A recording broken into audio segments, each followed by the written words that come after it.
Assalamualaikum warahmatullahi wabarakatuh.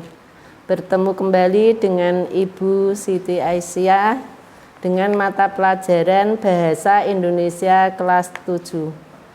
Selamat pagi anak-anak, apa kabar? Marilah anak-anak berdoa. Semoga dalam berdoa anak-anak diberi kemudahan, diberi kelancaran, dan mendapat ilmu yang bermanfaat, berguna bagi agama, nusa, dan bangsa. Marilah kita berdoa bersama-sama dengan membaca Bismillah. Bismillahirrahmanirrahim. Baiklah anak-anak, kita masih melanjutkan yaitu teks fabel. Ya, seperti yang kemarin ini adalah masih melanjutkan teks fabel. Menelaah struktur dan bahasa fabel. Ya. Terdapat dua aspek yang perlu ditelaah dalam teks cerita fabel, yaitu struktur dan kebahasaan yang digunakan dalam teks fabel. Ya. 1. Menelaah struktur fabel. Dalam setiap teks terdapat struktur yang membangunnya. Struktur cerita fabel diantaranya yaitu 1. Orientasi, 2. Komplikasi, 3. Resolusi, dan keempat adalah koda. Ya, perlu anak-anak ingat-ingat bahwa struktur cerita fabel itu ada 4 macam. Yang pertama yaitu orientasi, yang kedua komplikasi, yang ketiga resolusi, dan yang keempat adalah koda. Ya. Orientasi merupakan bagian awal dalam suatu cerita dengan memperkenalkan tokoh-tokoh dalam cerita. Ya, saya ulang lagi bahwa orientasi adalah merupakan bagian awal dalam cerita dengan memperkenalkan tokoh-tokoh cerita. Yang kedua yaitu komplikasi. Komplikasi adalah merupakan bagian yang menjelaskan permulaan munculnya permasalahan antara tokoh dalam cerita seperti situasi dan peristiwa. Ya, komplikasi berarti bisa dikatakan konflik, ya, adanya permasalahan dalam suatu cerita tersebut. Yang ketiga yaitu resolusi. Resolusi adalah merupakan bagian yang berisi pemecahan masalah yang sedang dihadapi oleh tokoh. Ya. Saya ulang lagi, yang ketiga adalah resolusi. Resolusi di sini adalah bagian yang berisi pemecahan masalah yang sedang dihadapi oleh tokoh. Yang keempat yaitu koda. Koda adalah merupakan bagian akhir suatu cerita, ya, yang menjelaskan perubahan yang sedang terjadi pada tokoh serta terdapat pelajaran yang dapat dipetik dalam suatu cerita. Ya, perlu anak-anak ingat-ingat bahwa struktur dalam cerita fabel tadi sudah saya sampaikan yaitu ada 4 macam. Yang pertama yaitu orientasi, yang kedua komplikasi, yang ketiga resolusi, dan yang keempat adalah koda. Selanjutnya anak-anak nomor 2, ya, menelaah variasi mengungkapkan struktur fabel. Ya, dalam berikut ini hal-hal yang perlu diperhatikan dalam menelaah variasi mengungkapkan struktur fabel itu ada 4 macam ya. Yang pertama yaitu bagian orientasi ya. Bagian orientasi mengungkapkan kalimatnya diawali dengan pendeskripsian latar dan kegiatan tokoh ya.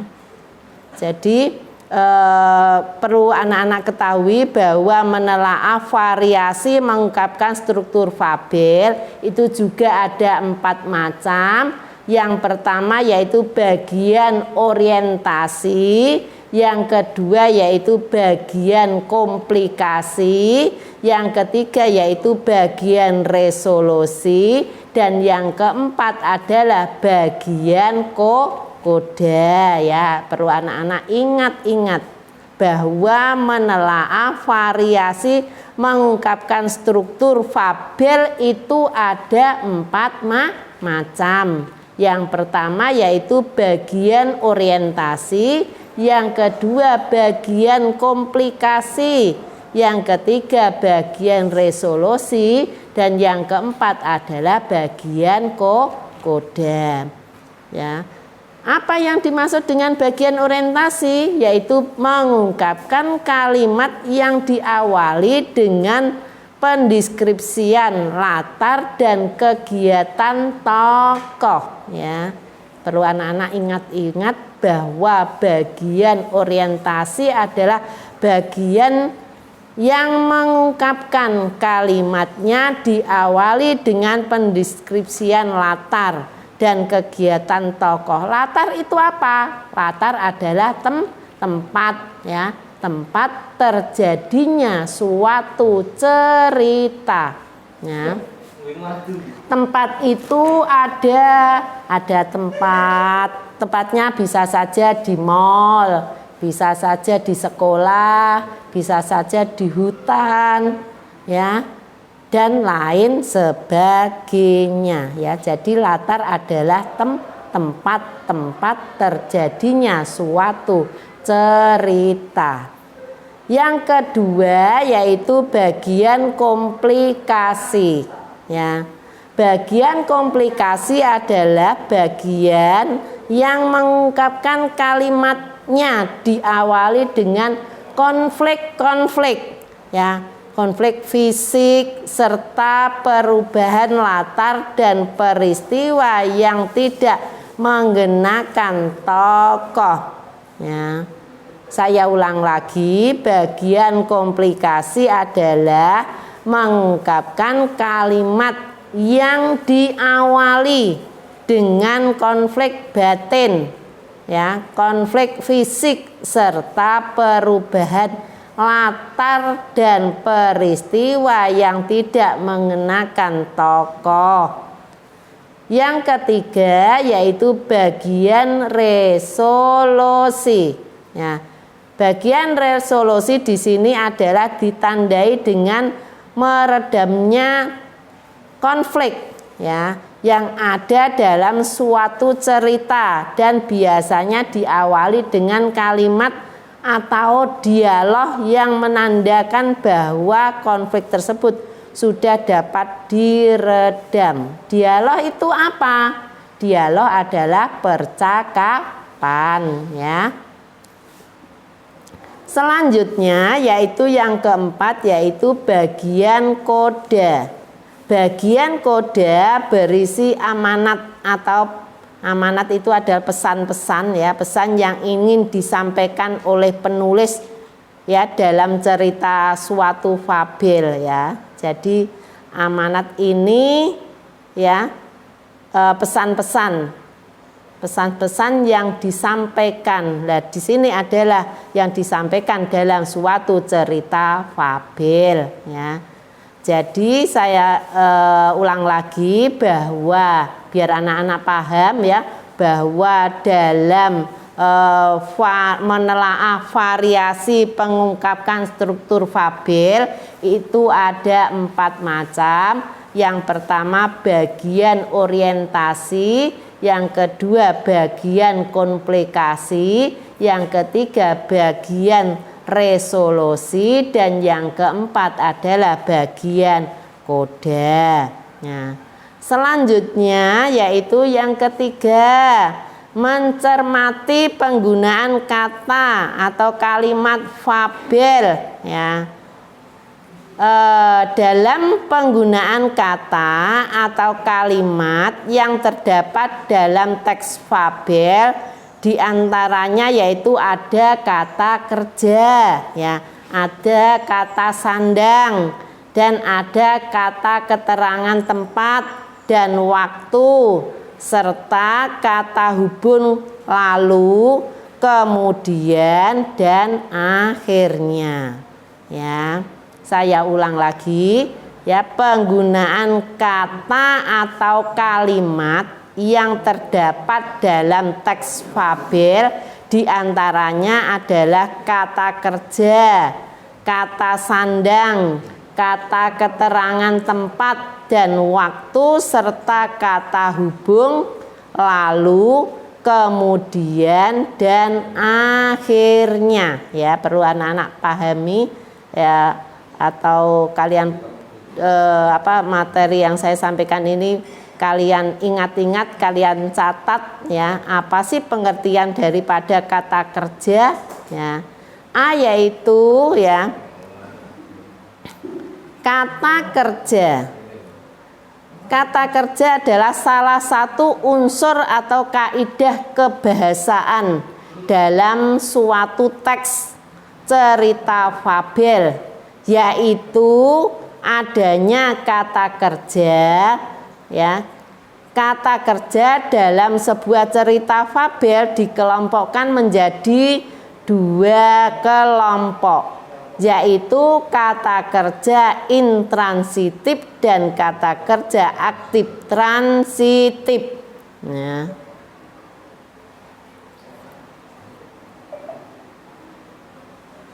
Kata kerja intransitif merupakan suatu kata kerja yang tidak perlu adanya objek dalam suatu kalimat ya. Saya ulang lagi bahwa kata kerja intransitif merupakan suatu kata kerja yang tidak memerlukan adanya objek dalam suatu kalimat ya. Contohnya yaitu diam ya, menangis. Nah, itu adalah contoh daripada kata kerja intransitif ya.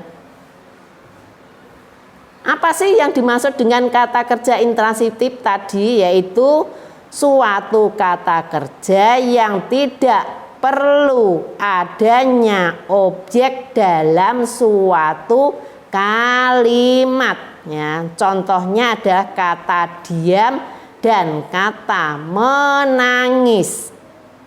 Yang kedua yaitu kata kerja transitif. Kata kerja transitif adalah merupakan suatu kata kerja yang perlu adanya objek dalam sebuah kalimat. Ya, saya ulang lagi anak-anak.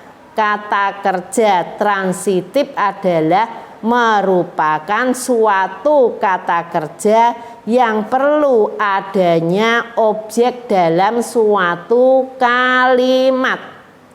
Contoh, memegang dan kata mengangkat. Selanjutnya yaitu B, penggunaan kata sandang, sang, dan di. Saya ulang lagi ya. Penggunaan kata sandang, sang, dan si. Maaf ya, tadi bukan di melainkan adalah si ya. Penggunaan kata sandang, sang, dan si ya, bukan di melainkan adalah si ya. Dalam penggunaan kata sandang di sini yaitu contohnya adalah kata sandang sang raja ya, sang raja, si kepompong ya. Contoh ya, contoh penggunaan kata sandang si dan sang, yaitu sang kerbo berkeliling hutan sambil menyapa binatang-binatang lain yang berada di hutan tersebut. Ya. Saya ulang lagi contohnya, yaitu sang kerbo berkeliling hutan sambil menyapa binatang-binatang lain yang berada di hutan tersebut. Ya, contoh yang kedua, sang kerbo mengejek kepompong yang buruk yang tidak dapat pergi kemana-mana. Ya.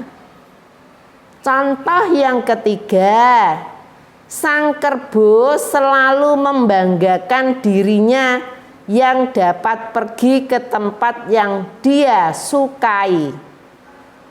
Ya. Contoh yang keempat, si kepompong hanya dapat berdiam saja saat mendengarkan ejekan itu. Contoh yang kelima yaitu, aku adalah kepompong yang pernah kau ejek, kata si kupu-kupu. Ya. Selanjutnya yaitu yang C, penggunaan kata keterangan tempat dan waktu. Dalam penggunaan kata keterangan tempat dan waktu di sini ya, contohnya yaitu 1. Diceritakan pada suatu malam yang gelap gulita ada seekor harimau berburu di hutan. Ya.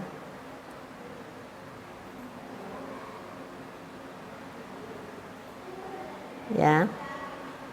Contoh yang kedua, pada suatu malam yang sang harimau kembali berburu ke hutan tersebut karena cuaca sedang turun hujan. Di mana-mana terdapat genangan lumpur dan air. Contoh yang ketiga, si kelinci mengangkat wortel tersebut dan menaruhnya di tempat yang tinggi yang lebih aman. Contoh yang keempat, kamu hanya bisa menaruh wortel tersebut di pohon itu. Jadi penggunaan dalam kata keterangan tempat dan waktu di dalamnya sebuah teks cerita fabel pada umumnya memakai kata keterangan waktu dan kata keterangan tempat agar menghidupkan suasana. Ya, adapun untuk keterangan tempat pada umumnya dipakai kata depan di, dan keterangan waktu pada umumnya dipakai kata depan atau kata yang memberikan informasi waktu. Contohnya sudah saya sampaikan tadi ya anak-anak. Selanjutnya yaitu D ya. Penggunaan kata hubung kemudian, lalu dan akhirnya. Kata kemudian dan lalu mempunyai makna yang sama. Ya, kata itu dipakai sebagai penghubung intra kalimat dan antar kalimat. Kata akhirnya pada umumnya dipakai untuk mengakhiri dan menyimpulkan informasi dalam teks atau dalam paragraf. Contohnya yaitu 1. Setelah melihat dengan mata kepalanya sendiri, ya, Aminah berlari dengan cepat kemudian menghampirinya, lalu memeluk ibunya dengan erat karena telah lama tidak berjumpa. Contoh yang kedua, lalu sang gajah menginjak ranting pohon tersebut. Contoh yang ketiga yaitu kemudian sang semut berlari tanpa arah karena takut dipijak. Contoh yang keempat yaitu akhirnya sang semut memanjat sebuah pohon besar yang sekiranya aman, ya. Materi yang saya sampaikan pada hari ini, anak-anak belajar yang sungguh-sungguh, ya. Apa yang saya sampaikan tadi ya dipelajari, ya. Buku LKS-nya bisa dibuka kembali, dipelajari yang sungguh-sungguh supaya lebih paham, ya. Materi hari ini saya cukupkan sekian. Nanti ada tugas akhir yang perlu anak-anak kerjakan di rumah, ya. Nanti soal akan saya sampaikan kepada anak-anak, tetapi tidak akan saya baca karena soalnya pilihan ganda, ya. Saya cukupkan sekian materi hari ini. Assalamualaikum warahmatullahi wabarakatuh.